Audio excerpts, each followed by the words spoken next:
You say you hate dark things. So why can't you look away? Why do people watch horror? Why do they read about killers? Why do they slow down at accidents? Why do they click the most unsettling headline in the room? Why does the human mind keep reaching for things that scare it? Because part of you is disturbed by darkness, but another part of you is drawn to it. And that part is older than you think. Most people want to believe they are clean, rational, civilized, in control. They want to believe fear is something they avoid. Violence is something they reject. Darkness is something they outgrew. But that is not how the mind works. The mind is not built only for comfort. It is built for survival. And survival has always required attention to danger. That is where it begins. Disturbing things hold your attention because your brain treats them like important signals. A scream in the night, a twisted face, a strange movement, blood, death, something wrong. Your system reacts instantly, not because you enjoy it at first, because you are wired to notice what could destroy you. The disturbing thing becomes magnetic. Your pulse changes, your focus sharpens. Everything else falls away. For a moment, you are fully awake. And that feeling, that sudden intensity, can become strangely addictive. Because most of modern life is numb, repetitive, predictable, safe. People wake up, scroll, work, eat, repeat. Days blur together. Emotions flatten. Nothing feels sharp anymore. Then something disturbing appears. A horrifying story, a grotesque image, a dark documentary, a terrifying film, a mystery with blood under the floorboards. And suddenly the mind lights up. Now you feel something, not peace, not comfort, but intensity. And intensity feels alive. That is one reason we secretly enjoy disturbing things. They wake up parts of us that ordinary life leaves asleep. But there is a deeper reason. Disturbing things let us approach danger without being destroyed by it. That is what horror really is. Controlled danger, safe fear, a rehearsal for catastrophe. You sit in a dark room and watch something terrible happen. Your body reacts as if it matters. Your heart speeds up, your muscles tense, your senses narrow. But deep down, another part of you knows you are still safe. And that creates a strange psychological pleasure. You get the chemical rush of fear without the real-world cost. You enter the storm, but from behind glass. That is why people seek it out again and again. Not because they are broken, because the brain has discovered a dangerous emotion in a controlled environment. And controlled darkness can feel intoxicating. But fear is not the only reason. There is curiosity, a very dark curiosity. People are obsessed with what they do not understand, especially when it threatens their idea of what a human being is. That is why true crime is so powerful. It is not just about the crime, it is about the question underneath it. How could someone do that? What kind of mind could smile and then destroy a life? What was missing inside them? What did they feel? What didn't they feel? What would I have noticed? Could I have seen it coming? These stories disturb us because they force us to stare at the hidden architecture of evil. And the mind is fascinated by hidden things, especially hidden things that might be real. Monsters are interesting, but human monsters are irresistible because they are not fantasy. They lived next door. They had jobs. They laughed at dinner tables.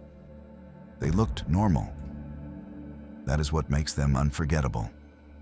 They break one of the deepest rules in your mind, the rule that says evil should look evil. But real darkness often looks ordinary. And once you realize that, you can never fully relax again. That realization is horrifying. And yet people return to it constantly, because the mind would rather face an ugly truth than be fooled by it later. So it studies darkness, quietly, obsessively, not always to enjoy it, sometimes to prepare for it. But there is something even more uncomfortable than fear or curiosity: recognition. Some disturbing things pull us in because they reflect parts of ourselves we try not to see. Aggression, jealousy, voyeurism, revenge, cruel fantasy, the desire to watch, the desire to know, the desire to see what should remain hidden. Most people do not act on these impulses, but they still exist, buried, edited, civilized.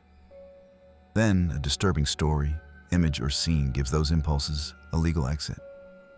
Now you can explore darkness without admitting it belongs to you. You can say, "I'm just interested. It's just a movie.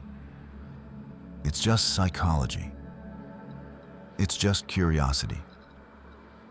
And maybe that is true, but sometimes it is more than that. Sometimes disturbing things are attractive because they give your shadow permission to breathe. Carl Jung spoke about the shadow as the part of the self we reject, the traits we hide, the impulses we deny, the thoughts we do not want attached to our identity. But the shadow does not disappear. It waits. And disturbing content often opens the door. Not fully. Just enough. Enough to let people feel terror, cruelty, obsession, and power from a distance. Enough to touch the forbidden without becoming it. That is why people often feel guilty after enjoying something dark, because a part of them knows they were not just scared. They were involved. Another reason disturbing things are seductive is that they promise truth. Pleasant things often feel filtered, polite, curated, but disturbing things feel raw, and raw feels honest. Pain feels honest, fear feels honest, death feels honest, madness feels honest. When people are tired of fake smiles and empty language, they often turn toward darker material because it feels more real than the world around them.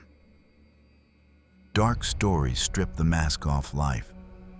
They remind people that beneath routine, beneath politeness, beneath social performance, there is blood, fear, desire, violence, and death.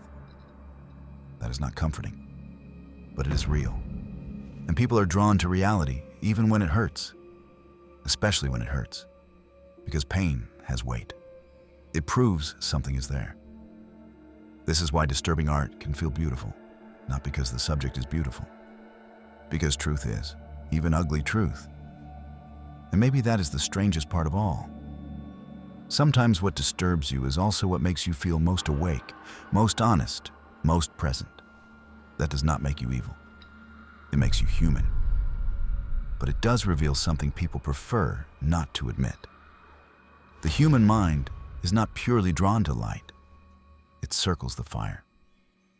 But it also watches the abyss. It wants meaning, but it also wants mystery. It wants safety, but it also wants edge. It wants peace, but it is fascinated by what can destroy peace. That contradiction lives in almost everyone. Some people hide it better. Some turn it into art, some into obsession, some into entertainment, some into silence. But it is there. That is why people whisper that they hate disturbing things, then spend hours consuming them. That is why they cover their eyes, but leave space between their fingers. That is why they say, "This is too much," and press play anyway. Because disturbing things do something ordinary things cannot. They force contact with fear, with death, with evil, with the shadow, with the hidden machinery of human nature. And even when that contact feels wrong, it also feels meaningful. So why do we secretly enjoy disturbing things? Because they stimulate the survival brain. Because they let us flirt with danger from safety. Because they expose truths we cannot ignore. Because they give shape to the shadow. Because in a numb world, darkness still makes us feel. And maybe the most disturbing part is this. You do not watch the darkness only to understand it. Part of you watches to understand yourself. Because every time something horrifying holds your attention, it asks a question. Not just, what is wrong with the world? But, what inside me responded to that? That is the question people avoid. And that is why the attraction remains secret. Because the scariest possibility is not that darkness exists. It is that darkness speaks a language in you, and some part of you still understands it. You say you hate dark things, so why can't you look away?